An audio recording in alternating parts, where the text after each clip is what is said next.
ಹೋಗಬೇಕಾದ್ರೆ ಎಲ್ಲ ಅಕಸ್ಮಾತ್ ನಾವೆಲ್ಲರಲ್ಲಿಗೆ ಹೋಗುವವರಿದ್ರೆ ಯಾರು ಕೂಡ ವಾಹನದಲ್ಲಿ ಹೋಗುವ ಅವಕಾಶ ಇಲ್ಲ. ವಾಹನ ಕೇವಲ ಇದು ಟೆಂಪೋ ಮಾತ್ರ ಮೃತ ಶರೀರವನ್ನು ಹೊಂದಿರತಕ್ಕಂಥ ವಾಹನ ಇರಬೇಕು. ನಡ್ಕೊಂಡೇ ಅವರ ಮನೆಗೆ ಇಲ್ಲಿಂದ ಸ್ವಲ್ಪವೇ ದೂರ, ಅಲ್ಲಿಗೆ ನಾವೆಲ್ಲರೂ ನಡ್ಕೊಂಡೇ ಹೋಗಬೇಕು. ಹಾಗಾಗಿ ಅಂತಿಮ ದರ್ಶನಕ್ಕೆ ಯಾರಾದರೂ ಬಾಕಿ ಇದ್ರೆ ದಯವಿಟ್ಟು ತಕ್ಷಣ ಬೇಗ ಮುಗಿಸ್ಬೇಕು. ಈಗ ಸ್ವಲ್ಪ ಮಳೆಯೂ ಬಿಟ್ಟಿದೆ, ಈ ಸಮಯಾವಕಾಶ ಮಾಡಬೇಕು. ಅಂತ್ಯಕ್ರಿಯೆಗೋಸ್ಕರ ತಕ್ಷಣದಿಂದ ಅದನ್ನು ತಗೊಂಡು ಹೋಗ್ತಾ ಇದ್ದೇವೆ.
ದೇವರು ಭರಿಸೋದು ನಿಟ್ಟಿಗೆ ಇನ್ನು ಸಕಲ ಹೋಗುವೇ ಒಂದು ಸಮಸ್ಯೆ ಇರ್ತದಲ್ಲ ಐನ ಪರಮಾತ್ಮನೇ ಶಾಂತಿ ಮಾಡಿ ನಿತ್ಯಗಳ ಒಂದು ಈ ಜನ್ಮೋಡು ಪಡೆಯಲ್ಲ ನನ್ನ ಜನ್ಮೋಡಿ ಇತ್ತಿದ್ದು ಮತ್ತು ನಾನು ಸೇವಾ ಯೋಗ್ಯತೆ ದೇವರು ಕಳಿಸ್ತಾರೆ.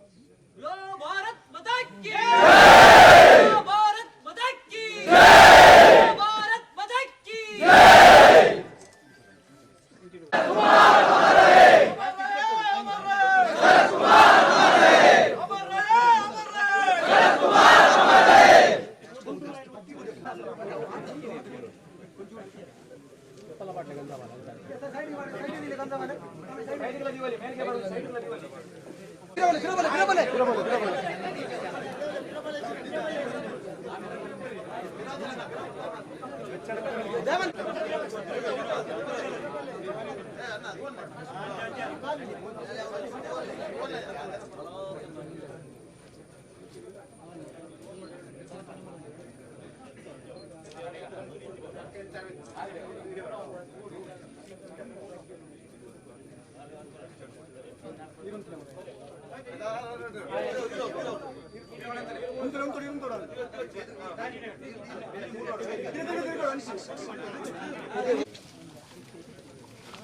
ಸೂಪರ್